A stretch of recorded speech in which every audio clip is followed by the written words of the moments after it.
So, according to Mark J. Spears of The Undefeated, the Lakers and the Washington Wizards discussed a trade for Russell Westbrook. So, here's how the report officially goes. There have also been talks about Washington Wizards star Russell Westbrook being a potential candidate to move back home to Los Angeles in a sign and trade deal that could include free agent point guard Dennis Schroeder, Kyle Kuzma, and Talon Horton Tucker. Guys, what do you think about this? I'm all for it. I've been all for this. All for I it. want to see Russ on the Lakers. I want to see it burn, baby. Wait, what do you mean you want to see it burn? In Washington. Well, yeah. I think If Russ goes, then Bradley Beal's gotta go because Bradley Beal, is expiring this upcoming season, correct? Right? Or he has a player option the year after. Regardless, let's just check this out real quick. Bradley Beal contract, and yep, so he has a player option in 2023. So that means that already the Washington Wizards are on a clock that it's not going to work out. Let's just be completely honest here. Unless Bradley Beal is loyal to a fault, and I will emphasize to a fault. Even then, it might be in the Wizards' best interest to trade him. Yeah, like in the rebuilding. Wizards' best interest. Like even if Bradley Beal is like, I want to stay, they'll be like, at this point, like it's not working out, dude. Like we have not built a good enough team. They got to pull a Kimba. So we have two, situations here.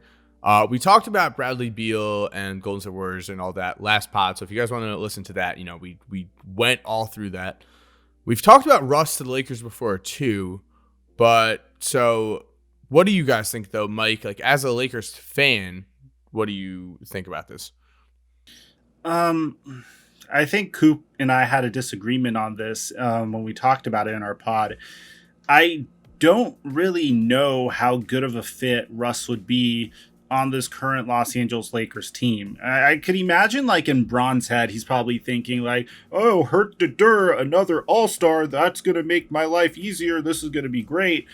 The disrespect you have for LeBron James is sickening. It's not disrespectful. You're disrespectful. Like literally, you are. This man is won you a championship, and you go, "This is in LeBron's head." Oh, I'm just gonna take another All-Star.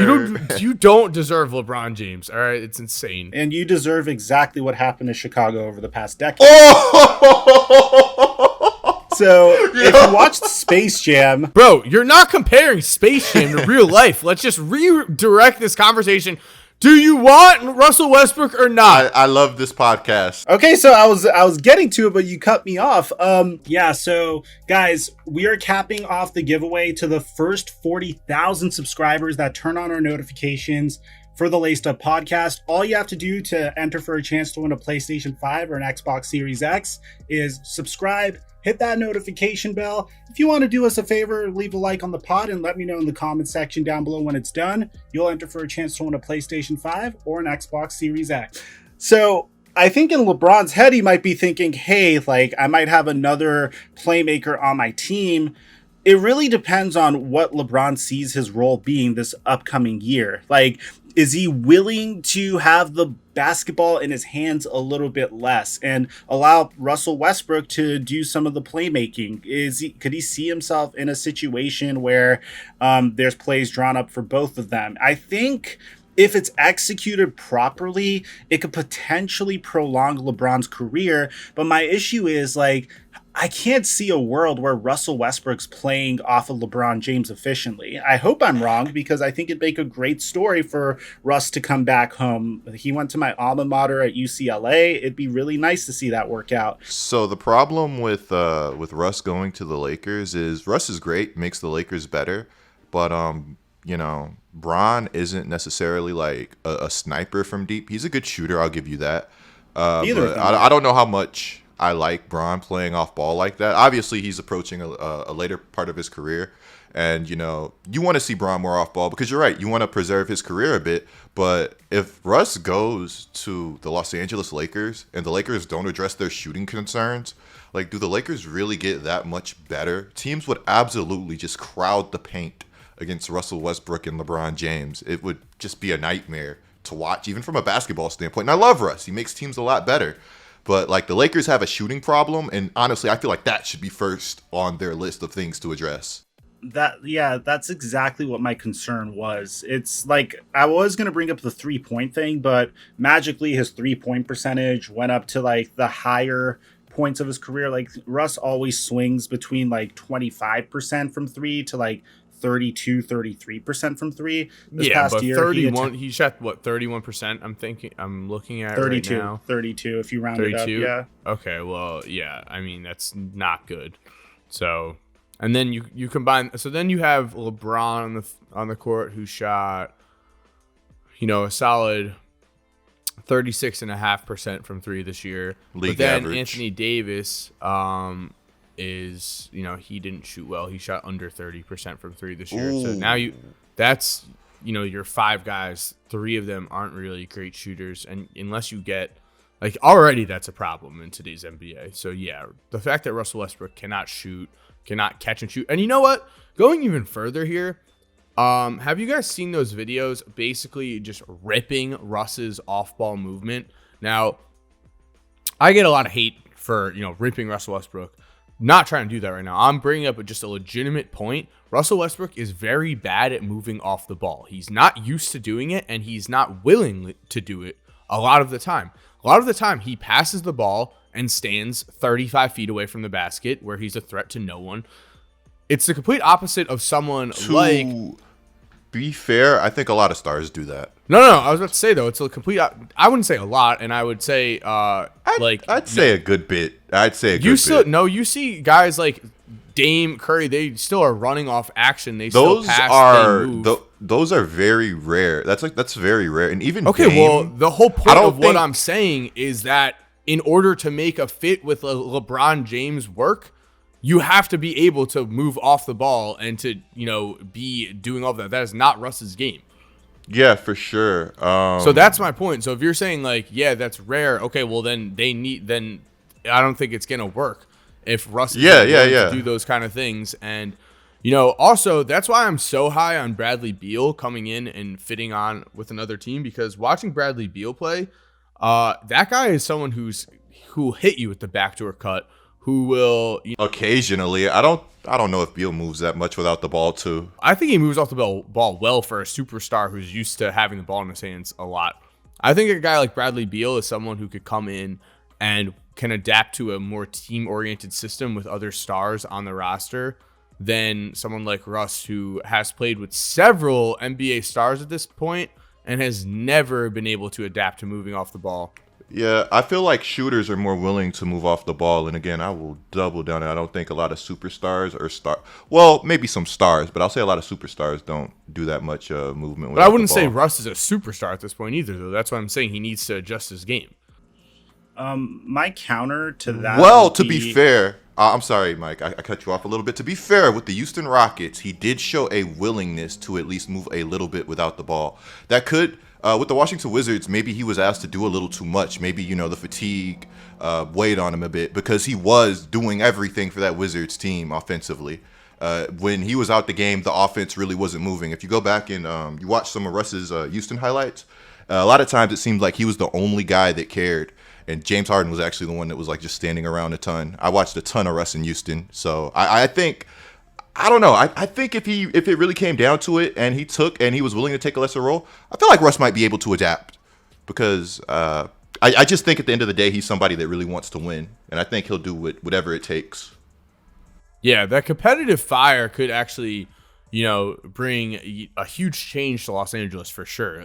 Russ coming in, like being hungry for that championship.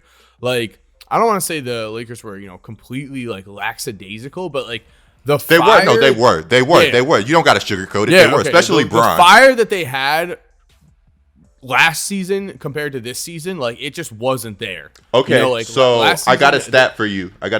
Russ shot 36% on catch and shoot threes. That's actually been the strength of his 3-point shooting for a majority of his career. Normally, where he gets in trouble, this season he shot that? This season, yeah, he shot 36% on catch and shoot threes. So where he gets in a lot of trouble is those bad transition pull-ups that he loves. Yeah. He takes a lot of those. Also, he's an end of the shot clock kind of guy, which needs to be taken into account, where he'll put up shots that aren't great. So yeah, because he has to. surprisingly, yeah, he's a solid catch and shoot shooter. If he's knocking down 36% of them, 35.6, I mean, there's some big time potential there. Yeah, especially with he'll be getting more open looks, with the LeBron Anthony Davis effect. He shot 28% on pull-ups from the 3-point line. Yeah, that needs to go away. Bad. That Yeah. just needs to just chill, which hopefully they'd be able to do. If there's one guy in the world that would be able to, and Russ, had a great season this year, but if there's one guy in the world who'd be, get Russ more into a winning atmosphere, it would be LeBron. And I think I think it would be very interesting to see the two play together. I think he needs a good coach too, and if Vogel is that coach, I'd hope so. I don't know, Mike. How do you feel about Vogel as a coach for the Los Angeles Lakers? Do you feel like he's that guy, or just got a great roster around him and LeBron James? I mean, I think he's the perfect coach for the Los Angeles Lakers, mainly because I think LeBron James is just going to do him offensively, and he's going to kind of play the role of offensive coordinator, and you can't really tell him what to do offensively. But I think he could.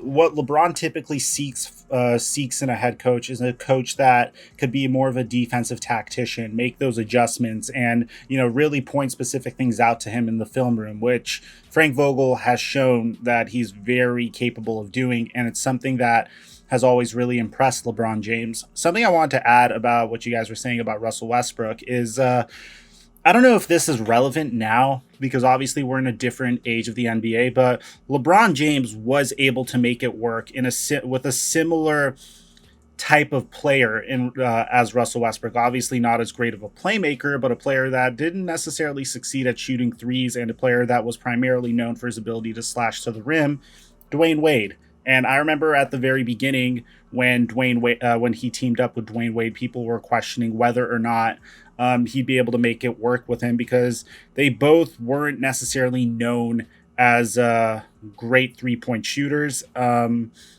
I don't know if that's going to be relevant now because the NBA is way more based around perimeter scoring, but still something to pay attention to. Those are Wade, LeBron prime. Wade's a tier 1 Hall of Famer. Compared to Westbrook, like out of his prime, and LeBron out of his prime at this point. I mean, I still think even though I know they're not in their prime anymore, but what LeBron James is doing even now is like as good. Sure, as some but again, primes. we're talking about 2011 and 2012 LeBron and Wade compared to 2022 LeBron and Russ. Very fair. Very fair. I'm saying, like, I think in his head, schematically, there is a way to make it work. I think there needs to be a little bit more of a dependence on Anthony Davis, and I think the X factor for everything would be Anthony Davis. I don't know if you want AD as a number 1 option, but I would love to see it. I think the X factor would end up coming down to can Russ and LeBron hit their spot up threes. Because if both those guys are knocking down around 38% of those, then yes, then this does work. The court spacing would work because they would be 2 court spacers. If you're still here while the music is cued, here are 2 videos I think you are definitely going to enjoy. Make sure to click on one of them. Again, I know you're going to love it. And other than that, have a great day and peace.